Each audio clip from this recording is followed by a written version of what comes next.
పండగైనా సంబరమైనా మీ ప్రతి సెలబ్రేషన్కి only choice వేగా jewellers. నమస్కారం. Suman TV ప్రేక్షకులందరికీ శ్రావణ మాస శుభాకాంక్షలు. శ్రావణ మాసం పూజల మాసం. శ్రావణ మాసాన్ని నభోమాసం అంటారు. శ్రావణ భాద్రపదాలు వర్ష ఋతువు కాబట్టి ఇలాంటి పేరుతో చెప్తారనమాట.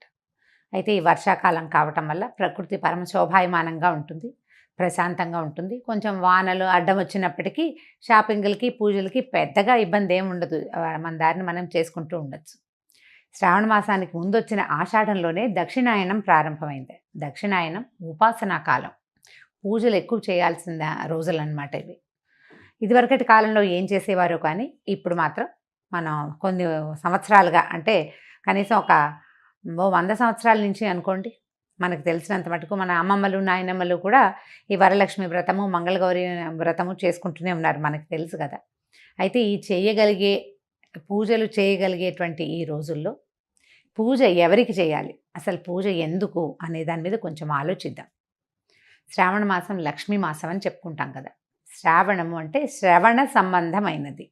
ఈ శ్రవణము అనేది వెంకటేశ్వర స్వామి జన్మ నక్షత్రం. కలియుగంలో కలవు వెంకటనాయక అంటారు. కలియుగానికి వెంకటనాయకుడే ప్రధాన దైవం. ఆయన నామ సంకీర్తన వల్లే చాలా పాపాలు తొలగుతాయి, కర్మ సంచయం జరుగుతుందని, కర్మశేషం మిగలకుండా పోతుందని, మనం ఏ కర్మలైతే ఇంతకుముందు చేసుకున్నామో, ముందు జన్మల్లో చేసామో వాటి నుంచి కొంత విముక్తి లభిస్తుందని ఆ కొండ ఎక్కటము, స్వామిని తలచటం వల్ల అని బాగా నమ్ముతాం మనం. అయితే స్వామివారి జన్మ నక్షత్రమైన ఈ శ్రవణ నక్షత్రానికి సంబంధించినటువంటి శ్రావణ మాసము లక్ష్మీ అమ్మవారికి అత్యంత ప్రీతిదాయకమని చెప్పబడుతుంది. లక్ష్మీతో పాటుగా మంగళవారాలు మంగళ గౌరీ వ్రతాన్ని కూడా ఈ కాలంలో చేసుకుంటాం. అయితే లక్ష్మీదేవి అనగానే ఏమిటి లక్ష్మీదేవి స్వరూపం? లక్ష్మీదేవి భర్తని అనుసరించి ఉంటుంది. అనుసరించి అంటం కంటే నిత్యానపాయనిగా ఉంటుంది. ఆయన్ని వీడి ఉండదు, భర్తతోటి కలిసే ఉంటుంది. ఇప్పుడు అత్యంత శక్తివంతుడు, ప్రపంచ నిర్మాణ సారథి, ప్రపంచాన్ని నడిపేటువంటి వాడు అయినటువంటి భగవంతుడైన శ్రీమన్నారాయణుడి సతీమణి అయినటువంటి లక్ష్మీదేవి ఆయనని వదిలిపెట్టి ఉండదు. ఆయన యొక్క శక్తి లక్ష్మీదేవే అని చెప్పాలి మనం. భగవంతుణ్ణి నడిపించేదే లక్ష్మి. భగవంతుడు మనని నడిపిస్తాడు. మనని నడిపించే భగవంతుని యొక్క నడక శక్తి అయినటువంటి లక్ష్మీదేవిని నిత్యము అర్చించడము చాలా శుభస్కరము, అత్యద్భుతమైన విషయం. అయితే ఇప్పుడు లక్ష్మీదేవి అనగానే మనకు ఒక రూపం, ఒక ధ్యానం వస్తుంటుంది. చక్కగా పద్మాసనం వేసుకుని ఎర్రటి తామర పువ్వులో కూర్చుని ఉంటుంది. చేతుల్లో నుంచి ఇలా ధనరాశులు చేతిలో నుంచి రాలుతున్నట్టు, పక్కన 2 ధనపు కుండలు పెట్టి వెనకాల 2 ఏనుగులు ఆమెను అర్చిస్తున్నట్టుగా అట్లా మనకి గుర్తొస్తుంది. లక్ష్మీదేవి అనగానే ధనం చేత్తో వేసేది, ఓ చెయ్యిలాగా ఒక చెయ్యిలాగా ఉంటుంది, చేతిలో నుంచి పడిపోతుంటే ఇందులో నుంచి ప్రసాదంలాగా మనకి డబ్బు వచ్చేస్తున్న భావన వస్తుంది. డబ్బు, ధనము అది ఇచ్చే దేవత లక్ష్మీదేవి. కానీ లక్ష్మి అంటే ధనం కాదండి. లక్ష్మి అంటే శ్రద్ధ. లక్ష్మి అంటే వృద్ధి. ఎక్కడైతే శ్రద్ధ ఉంటుందో అక్కడ వృద్ధి ఉంటుంది అని చెప్పబడుతుంది. శ్రద్ధకి ఎంత చిన్న చిన్న విషయాల్లో అయినా శ్రద్ధ కావాల్సిందే. మన ఇంట్లో ఓ సూది ఉంది, మనకు చీర జరిగింది, కుట్టుకుంటాం. మన సూదేనని కసకసా చేసేస్తామా? చెయ్యము. శ్రద్ధగా చేయాలి. అప్పుడు చెయ్యి తెగదు, చేతిలో గుచ్చుకోదు, వస్తువు సజావుగా అవుతుంది మనం చేస్తున్న పని. ప్రతి విషయంలోనూ ఇటువంటి శ్రద్ధే కావాలి. చూడండి, ఒక అరటిపండు తింటున్నాం, అరటిపండు జారి కింద పడిపోయింది, కళ్ళకత్తుకుని తీసి నోట్లో వేసుకుంటామా? కింద పడిపోయిందని పడేస్తాం. అదే ఒక 100 రూపాయల నోటు, ఒక రూపాయి బిళ్ళ కనీసం కింద పడింది అనుకోండి, ఏం చేస్తాం? బురదలో పెడితే కడుక్కుంటాం. కాగితం కనుక బురదలో పెడితే అలాగా తుడుచుకుంటాం, కళ్ళు కత్తుకుంటాం, అమ్మో మాలక్షమ్మ కోపం వస్తుంది అని. ప్రతిదాన్ని ఇదే శ్రద్ధగా తీసుకోవాలి. నీ యందు ఉన్న శ్రద్ధే లక్ష్మీ అనుగ్రహం. మనకి ప్రతి విషయంలోనూ లక్ష్మీదేవి అనుగ్రహం కావాలి. ఎక్కడెక్కడ కావాలి చూడండి. తెల్లవారి నిద్ర లేవడానికి అక్కడి నుంచి మొదలు పెడితే ప్రతి విషయము, ప్రతి దాంట్లోనూ నీకు ధైర్యం కావాలి, దానికి లక్ష్మీదేవి అవసరం. నీకు జ్ఞానం కావాలి, విద్యాలక్ష్మి అవసరం. నీకు ధనం కావాలి, ధనలక్ష్మి అవసరం. ధాన్యం పంటలు పండిస్తున్నావు, ధాన్యలక్ష్మి అవసరం. మన దగ్గర 4 ఆవులు ఉన్నాయి, పాడి పంట వృద్ధి చెందాలి, అక్కడ కావాల్సిన లక్ష్మి, గోలక్ష్మి, గోమాలక్ష్మి, ఆవిడ సహకారం ఉండాలి. ధాన్యలక్ష్మితో పాటు పంటలు బాగా పండాలంటే సస్యలక్ష్మి కావాలి. ప్రతి చోట ఉండే సమృద్ధి సరి అయినదే లక్ష్మీ అవతారం. అటువంటి లక్ష్మిని సాకారంగా పూజించేందుకే ఈ శ్రావణ మాసాన్ని నిర్ధారించారు. సాకారంగా పూజించాలి అంటే మనం చక్కగా ఒక కలశం పెట్టుకుని ఆ కలశానికి చక్కగా అలంకారం చేసుకోవటం, మామిడి మండలు వాటితోటి అలంకరించుకోవటం, మామిడాకులతో అలంకారం చేసి ఒక కొబ్బరికాయ పెడతాం, దానికి ఒక వస్త్రధారణ చేస్తాం కలశానికి. కలశంలో లక్ష్మీదేవిని ఆవాహన చేసుకుంటాము. ఓ చిన్న ప్రతిమ ఏదైనా పెట్టుకుంటాము. కొద్దిగా బంగారమైన శ్రావణంలో కొనుక్కోవాలనుకుంటాము. ఈ బంగారం వృద్ధవుతుందన్న నమ్మకంతో, శ్రద్ధతోటి కొన్న వస్తువు వృద్ధవుతుంది, అదే పాయింట్. ఇట్లా మనం ప్రతి సంవత్సరము చేస్తే బోల్డ్ సంవత్సరాలు గడిచే కొద్దికి బోల్డ్ బంగారం తయారవుతుంది. అయితే ఏటా వచ్చే పూజకి పెద్దగా చెప్పుకునేందుకు ఏమీ ఉండదు. కానీ ప్రతి సంవత్సరము మనం చక్కగా ఇళ్ళు వాకిళ్ళు బాగు చేసుకుంటాము, దేవుడి గది బాగా శుభ్రం చేసుకుంటాము, కొత్త ప్రతిమలు ఏమైనా కొనుక్కుని తెచ్చుకుంటాము, కొత్త బట్టలు కొంటాము, కొత్తగా ఒక లక్ష్మీ రూపు కొనుక్కుని తెచ్చుకుంటాము. పుట్టింటి వాళ్ళు ఇస్తారు, అత్తవారింటి వాళ్ళు ఇస్తారు. ఎవరికైనా ఏదైనా ఇవ్వదలుచుకుంటే శ్రావణ మాసంలో ఇస్తే ఫలితం బాగుంటుంది. బోలెడన్ని తెలుస్తూ ఉంటాయి. ఈ మార్గంలోనే నిత్యము లక్ష్మీ ఆరాధన చేయడానికి ఈ నెల రోజులు అత్యంత శ్రేష్టమైనవి. విశేషమైన ఆరాధన చేయగలిగే వాళ్ళు, చక్కగా వస్త్రాలంకరణ చేసి రూపులు కొనుక్కుని చేయగలిగిన వాళ్ళు చేసుకోవచ్చు. ఒకవేళ చేయలేని వాళ్ళు ఏం చేయాలి? లక్ష్మీ ఆరాధనకి మన ఇంట్లో ఉన్న పాత పటం కూడా పనికొస్తుంది.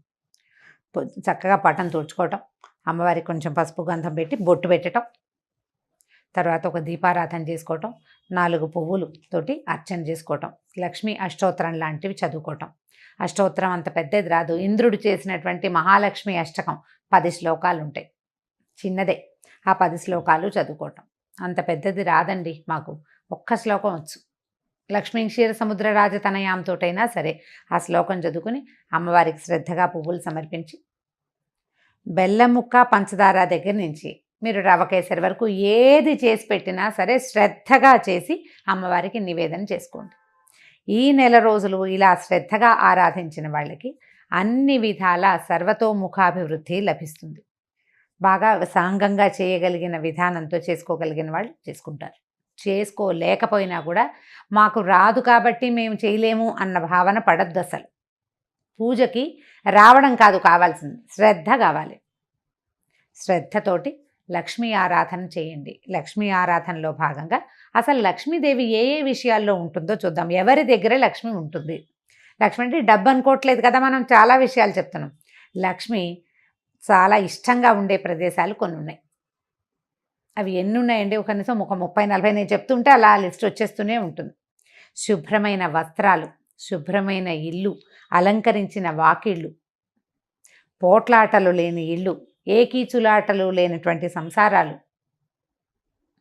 మన బియ్యం బస్తాలు, బియ్యం డబ్బా, పసుపు డబ్బాలు, పసుపు కుంకాల్లో లక్ష్మీదేవి ఉంటుంది. ఆమెకి ఇష్టం ఆ రంగులు, అక్కడ ఉంటుంది. అందుకని చూడండి, మన ఇంట్లో పసుపు కనుక చివరికి వచ్చిందనుకోండి, అయిపోయింది పదం వాడనివ్వరు, నిండుకుందనమంటారు. అయిపోయింది అనకూడదు, ఖాళీ చేయకూడదు. అసలు బియ్యం డబ్బాని కూడా ఖాళీ చెయ్యరు, చివరికి 2 గింజలు వెనక్కి వేసుకోవాలి. అలా ఖాళీగా ఉంచకూడదు. అవన్నీ లక్ష్మీ స్థానాలుగా భావిస్తాం. ఇతరులకి సేవ చేసే వాళ్ళకి, ఇతరులకి సహాయం చేసే వాళ్ళ దగ్గర, ఎవరైతే పరమత సహనంతో మెలుగుతారో వాళ్ళ దగ్గర, ఏదైనా తగాదా వచ్చినా తిరగబడి మాట్లాడకుండా ఎవడుంటాడో వాడి దగ్గర, వాడి సహనంలో లక్ష్మి ఉంటుంది. చిన్న పిల్లల్లో, పెద్ద వృద్ధుల్లో, శుభ్రమైన మంచాల మీద, మంచం కూడా లక్ష్మీ స్వరూపమే. మన ఇంట్లో మనం వాడుకునే తిరగలి, రోకలి, రోలు, గుండ్రాయి, ఇవన్నీ కూడా లక్ష్మీ స్వరూపాలే. వీటితోటి మనం ఎంత శ్రద్ధగా ఉంటున్నాము అనే దాన్ని బట్టే లక్ష్మీ కటాక్షం మన మీద ఎంత ఉంటుంది అనేది ఉంటుంది. దేనిని పారేయకూడదు. అన్నం వృధా చేయని ఇళ్లల్లో లక్ష్మీదేవి ఉంటుంది. ఎప్పుడూ వెలుగ్గా ఉండటం, నిత్యము దీపారాధన చేయబడ్డం, సాయంకాల సంధ్యావేళల్లో తలుపులు వేసుకోకుండా లైట్ వెలిగించి తలుపు తీసి పెట్టుకోవాలి. ఆ సమయంలో లక్ష్మీదేవి యొక్క ప్రవర్తన బాగుంటుంది. ఆవిడకి ఇష్టం అనమాట అది. ఆవిడ ఎప్పుడు నడిచి వస్తూ ఉంటుంది బయటికి లోపలికి. పువ్వులతో అలంకరించిన దేవతా స్వరూపాల్లో లక్ష్మి ఉంటుంది. జలంలో లక్ష్మి ఉంటుంది. పాత్రలలో లక్ష్మి ఉంటుంది. వీటన్నిటినీ మనం శుభ్రంగా ఉంచుకోవాలి. ఇలా శుభ్రంగా ఉంచుకున్న వాటి వల్ల మనకి లక్ష్మి పెంపొందుతుంది. పాత్రలు శుభ్రంగా ఉన్నాయి, ఆరోగ్యం పెంపొందుతుంది. మంచం శుభ్రంగా ఉంది, చక్కని నిద్ర పడుతుంది, మరునాడు చక్కగా పనిచేస్తాం మనం.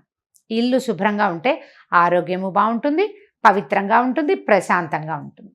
ప్రతి వాళ్ళకి జీవితంలో ఏవో కావాలని ఉంటుందండి. అన్నం లేని వాడికి అన్నం కావాలి, అన్నం నీళ్ళు 4 అందేవాడికి ఇంకొంచెం బెటర్మెంట్ కావాలనిపిస్తుంది. ఆ బెటర్మెంట్ కూడా ఉన్నవాడికి ఇంకా పైకి ఎదిగిపోవాలనిపిస్తుంది. ఆ పైకి కూడా ఎదిగాక వాడికి చిత్తశాంతి ఉండదు, వాడికి మనశ్శాంతి కావాలి, శాంతి లక్ష్మి అవసరపడుతుంది. ఇవన్నీ ఉంటే ఆరోగ్యం ఉండదు, ఆరోగ్య లక్ష్మి అవసరపడుతుంది. వ్యక్తులు ప్రతి వాళ్ళు ఏదో ఒక లోటుతోటే ఉంటుంటారు. ఈ లోటులు ఎక్కడ పూరింపబడతాయంటే పూజ వల్ల పూరింపబడతాయని అనుకోకూడదు, శ్రద్ధ వల్ల పూరింపబడతాయి. మనం ఏ పొరపాటు చేస్తున్నాం, దేనివల్ల నాకు ఇది వస్తోంది ఈ సమస్య అని మనకు ఆలోచన వస్తే చాలు. ఆ విషయాన్ని శ్రద్ధతోటి సరిచేసుకుంటే మనకు కావాల్సింది సమకూరుతుంది. వ్యక్తుల యందు ఉండేటువంటి శ్రద్ధే సాక్షాత్ శ్రీ మహాలక్ష్మి స్వరూపం. ఈ శ్రావణ మాసాన్ని మన యొక్క శ్రద్ధామాసంగా మార్చుకోండి. రోజు ఒక కథ విని ఒక ఇది చేసి కార్తీక పురాణంలాగా మా శ్రావణ లక్ష్మి పురాణం అని భావించొద్దు. ఇవి నెల రోజులు మీరు శ్రద్ధగా గనక ఉంటే, శ్రద్ధగా ఉండటం మీకు అలవాటైపోతుంది. ప్రతి విషయంలోనూ ఏ పని చేసినా శ్రద్ధగా చేయాలి. పోట్లాడినా కూడానా అని అడగండి, పోట్లాడకూడదు. పోట్లాడద్దు, కొట్లాడద్దు, కీచులాడద్దు ఎవరితోటి. తగాదా వచ్చే పరిస్థితిని అసలు రానివ్వకుండా ఉంచుకుందాం. ఈ నెలని శ్రద్ధామాసంగా భావించి ఈ నెల రోజులు ఒక దీక్షలాగా దీన్ని చేపట్టండి. ఆ తర్వాత మన ఇళ్లలో సమస్యలు తగ్గిపోతాయి. అత్తగారులతోటి కానీ, భర్తలతోటి కానీ, ఆడపడుచులతోటి కానీ, పిల్లలతోటి కానీ సమస్యలు ఉండవు. ఒకవేళ మనం ఆఫీస్లో పనిచేస్తుంటే ఆఫీసు వాళ్ళతోటి కూడా మనకి సమస్యలు తగ్గిపోతాయి. శుభ్రత, జాగ్రత్త పెరిగితే ఆరోగ్యం పెంపొందుతుంది. మీరు రోజంతా ప్రశాంతంగా ఉండి శ్రద్ధగా ప్రశాంతంగా ఉండడానికి ప్రయత్నం చేస్తే ఆరోగ్య సమస్యలన్నీ తగ్గుతాయి. చిత్తశాంతి ఆటోమేటిక్గా వచ్చేస్తుంది. ప్రయత్నించి మొత్తం మామ్స్ అందరూ కనుక దీనికోసం ట్రై చేస్తే ఆటోమేటిక్గా డాడ్స్ అండ్ కిడ్స్ ట్రై చేస్తారు. తప్పకుండా ప్రయత్నించండి. కనీసం అయ్యో ఇవాళ చేయలేకపోయాను రేపైనా చేద్దాం అని అనుకోండి. ఇవాళ పోట్లాడేసేయాల్సి వచ్చింది, లేదా గొడవ పడాల్సి వచ్చింది, లేదా ఏదో వస్తువు పడిపోయింది, పగిలిపోయింది, పాలు విరిగిపోయినాయి, ఇలా అజాగ్రత్తలు బోల్డన్ అవుతాయి కదా. వాటన్నిటినీ సరి చేసుకునేందుకు ట్రై చేయండి. ఇవాళ పొద్దున్న నుంచి మనం ఆలోచించాలి. పాలు పొంగిపోకూడదు, జ్ఞాపకం పెట్టుకోండి. పాలు పొంగకూడదు, మన వేళ్ళు గీళ్ళు తెక్కకూడదు, మనం కాలుజారి పడిపోకూడదు, జాగ్రత్తగా ఉండాలి. అన్నం వృధా కాకూడదు, ఏ వస్తువు వృధా కాకూడదు.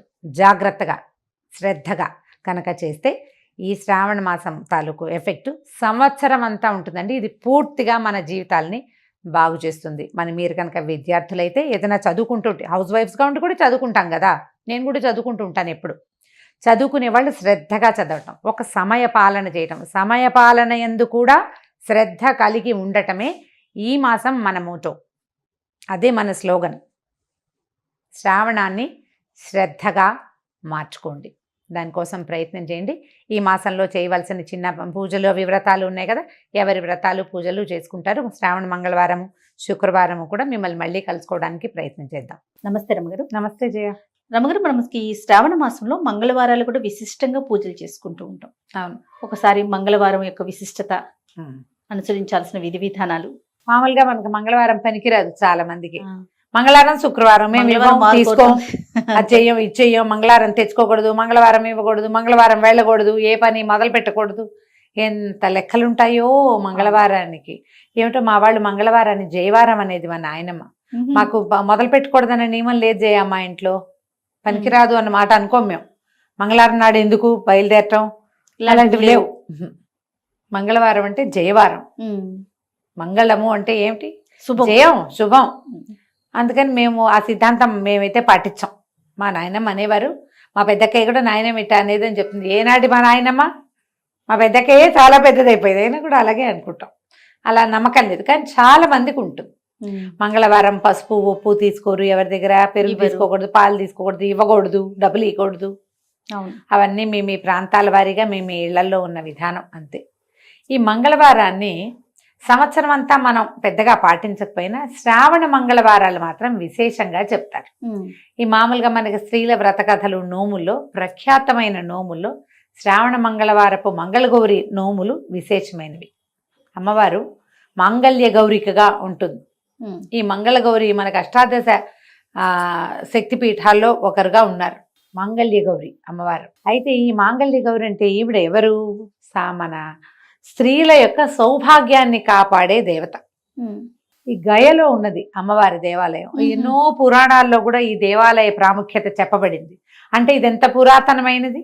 పురాతన శక్తిపీఠాల్లో మన గయ కూడా ఒకటి ఈ మాంగళ్య గౌరిక. అయితే ఆమెని ఈ రోజున అర్చిస్తాం. ఇక్కడ అమ్మవారి పేరు విశేషంగా క్షేత్రం పేరు చెప్పబడదు, కానీ మంగళ గౌరీ పూజా విధానం కనపడుతుంది. సాధారణంగా నిత్య పూజలు చేసుకునే స్త్రీలు ఎలా చేస్తామంటే వారమంతా గౌరీ పూజ, శుక్రవారం నాడు మాత్రమే లక్ష్మీ పూజ. గౌరీని అర్చిస్తే ఏంటంటే ఆమె సర్వమంగళ, భర్తతోటి సగభాగంగా కలిసి ఉంటుంది. ఇది మనం శివపార్వతుల విషయంలో చెప్పుకుంటాం. అక్కడి నుంచి పరదేవత సదాశివుడితోటి కలిసి ఉంటుంది. శివశక్తి స్వరూపాల కలయికే శక్తి. ఓకే, ఆయన లేకుండా ఆవిడ లేదు, ఉండదు. మనం సృష్టిలో కూడా, సృష్టి క్రమంలో కూడా భర్తతో కలిసి ఉన్న స్వరూపంలోనే అమ్మవారు కనపడుతుంది. మనకి షట్చక్రాలు చెప్తారు. షట్చక్రాలు చెప్పి సహస్రారం 7వ చక్రంగా చెప్పబడుతుంది. 6 చక్రాలు ఉన్నాయి. ఈ 6 చక్రాలలోనూ కూడా అమ్మవారు భర్తతో కలిసి ఉంటుంది, ఒక్కొక్క చోట ఒక్కొక్క స్వరూపంలో. భూతనాథుడు భూతనాయకి, అట్లా శివుడు శివాని, శర్వుడు శర్వాణి, రుద్రుడు రుద్రాణి, ఇట్లా ఈశానుడు ఈశాని, ఇట్లా మొత్తం మీద ఆమె భర్తతోటి కలిసి ఉంటుంది. అంటే మనకి భర్తలతోటి విడదీయరాని సంబంధం కలిగి ఉండటానికి ఆశ్రయించవలసిన దైవం ఎవరంటే మంగళగౌరి. ఈ స్వరూపంలో ఉన్న అమ్మని మనం అర్చిస్తే గనక సకల శుభాలు జరుగుతాయి. భార్యాభర్తలకి ఎడబాటు లేకుండా ఉంటుంది. గొడవలు కొట్లాటలు రాకుండా ఉంటాయి. ఏదైనా చిన్న పొన్న సంసారాల్లో వస్తాయి, కానీ అవి చిలికి చిలికి గాలివానలు కాకుండా, సంసార విచ్ఛేది కాకుండా, గృహ విచ్ఛేదాలకి దారి తీయకుండా ఉంటుందని వివాహం అవగానే కొత్తగా పెళ్ళైన పిల్లలతోటి మంగళగౌరి నోము పట్టిస్తారు. కొన్ని ప్రాంతాల్లో కన్యగౌరి నోము విధానాలు ఉంటాయి.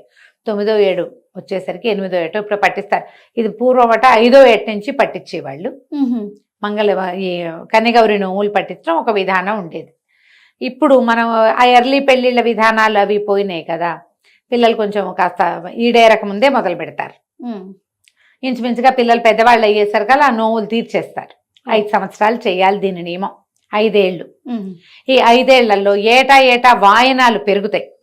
తొలి సంవత్సరం 5 ముత్తైదువులకి వాయనం ఇస్తాం, 2వ సంవత్సరం 10, 3 15, 4 20, 5వ సంవత్సరానికి 25 మంది ముత్తైదువులకి వాయనం ఇవ్వాలి. ఇది జాతుల నియమం. కొన్ని చోట్ల ఉంటుంది, కొంతమందికి ఉండదు.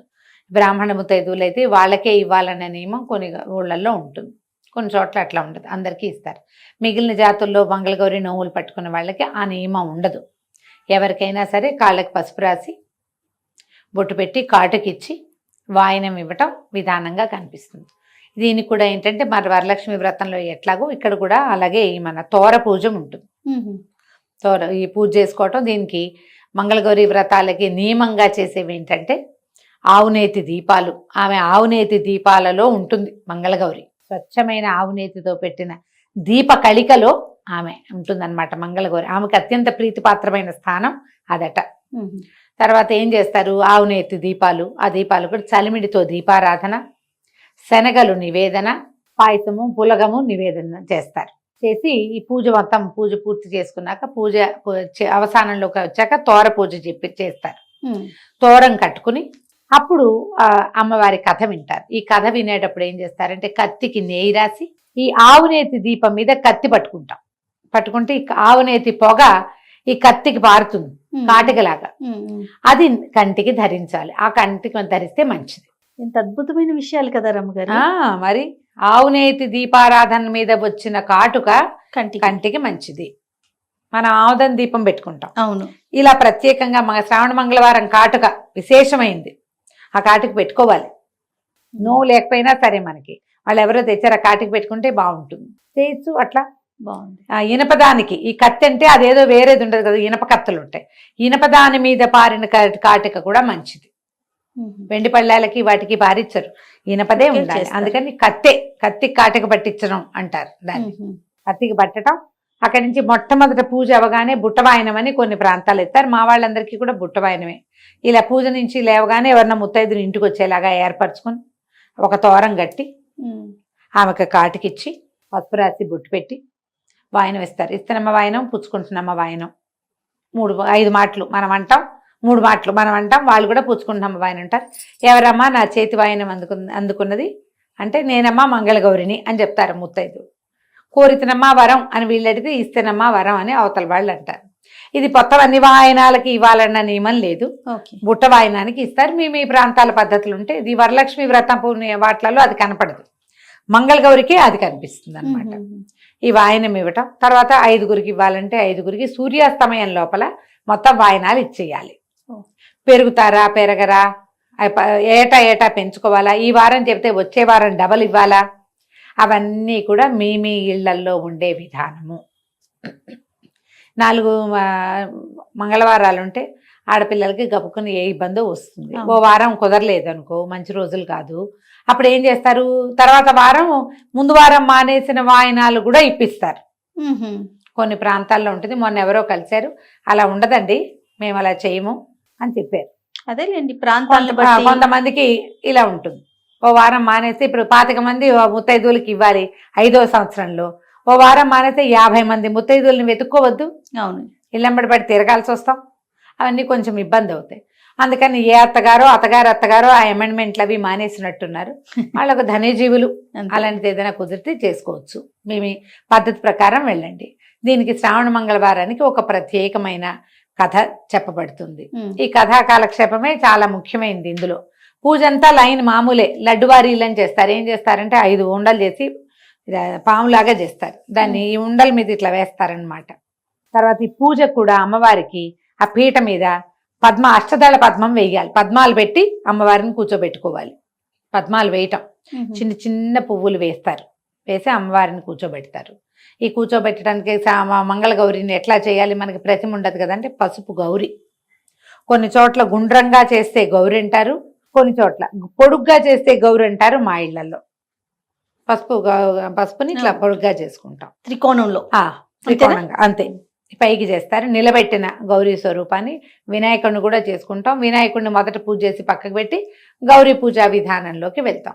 ఈ మా శ్రావణ మంగళవారపు కాటుకని చక్క భద్రంగా దాచిపెట్టుకుంటే సంవత్సరం అంతా పెట్టుకోవచ్చు. నేనేం చేసేదాన్ని అంటే కత్తి కాటుకు పట్టించి ఎవరికైనా కత్తి ఇట్లా చూపించడం నాకు ఇష్టం ఉండేది కాదు.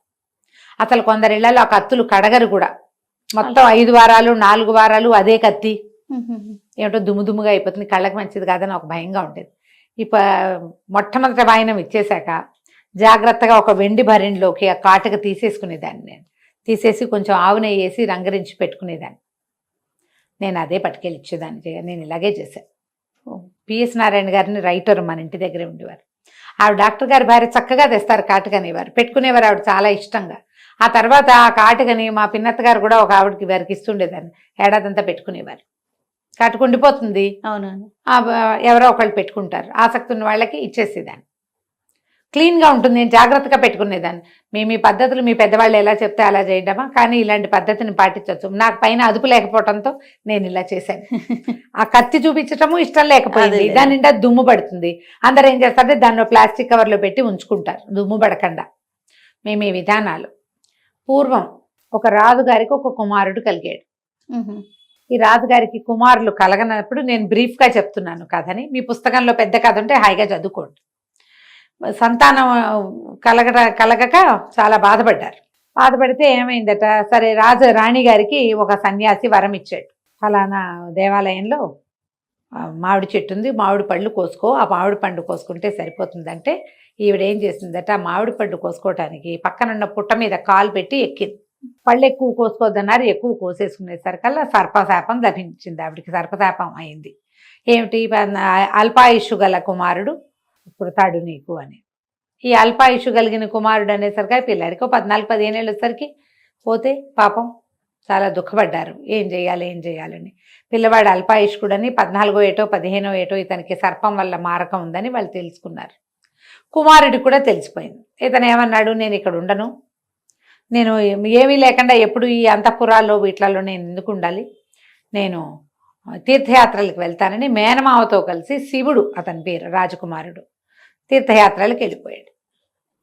వెళ్ళిపోయేసరికల్లా తీర్థయాత్రల్లో ఒక ప్రాంతంలో ఆగారు వాళ్ళు.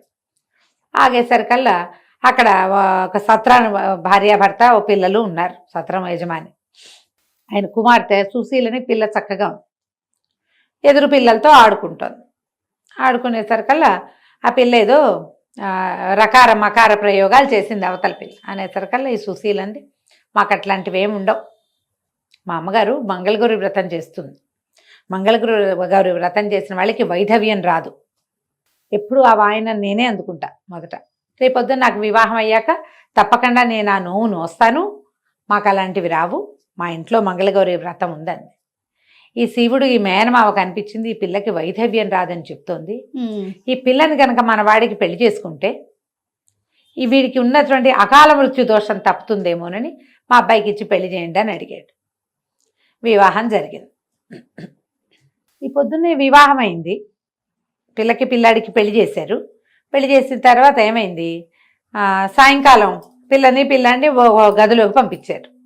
ఈ అమ్మాయి ఇట్లా మాగన్నుగా నిద్రపెట్టేసరికి రాత్రికి ఒక సర్పం వచ్చి నీ భర్తని కాటేస్తుంది,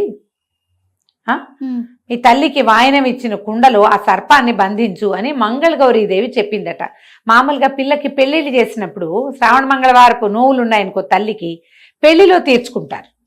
ఈ అమ్మాయికి పొద్దునే ఏం చేసింది, వాళ్ళ అమ్మ యజ్ఞం అది అయిపోయాక వివాహం క్రతువు అయిన తర్వాత యజ్ఞం చేస్తారు, చిన్న హోమం జరుగుతుంది, నాగవల్లి సదస్యము అవి జరుగుతాయి.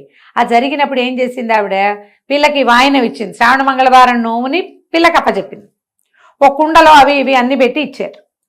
ఆ కుండ ఈ అమ్మాయి వీళ్ళు ఎక్కడ పెట్టారు, ఈ పిల్లల్ని పంపించిన గదిలో అటక మీద ఉంది. ఈ అమ్మాయికి ఇట్లా మాగన్నుగా నిద్ర పట్టింది. నిద్రలో ఆ కల వచ్చింది.